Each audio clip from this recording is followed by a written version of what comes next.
All right, welcome back to another Central Texas football podcast. Chances are, if you're still watching us in December, your team's still playing. We have 6 teams still playing after the quarterfinal rounds. We had 3 teams go out last week: Henderson, Clean, and Westlake. And Rick, I have a feeling that your first game ball is going to actually go to one of those teams that lost this past weekend. Actually, it is. It's Ryan Swope from Westlake, the senior running back going to Texas A&M next year.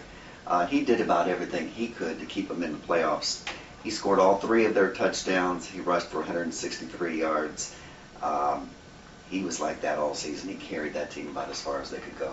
Yeah, Ryan was a great player for Westlake this year. They couldn't have done what they did without him. I'm sure he'll be one of our finalists in a couple weeks for Player of the Year honors. Sure. Great year from him. My first game ball, it's actually going to go up to Blanco, Kevin Gray.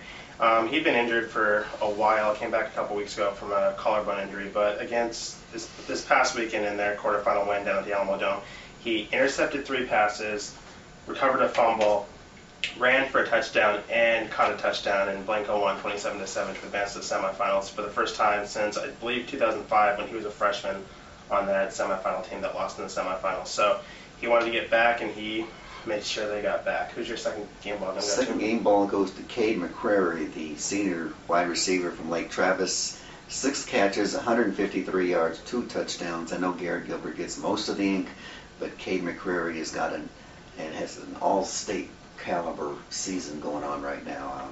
McCrary gets my second game ball. My second game ball is going to go up to Stony Point. Their quarterback, Nick McKissick, 28-14 win over Dallas Skyline this past weekend. He passed for 2 touchdowns, also ran for 70 yards.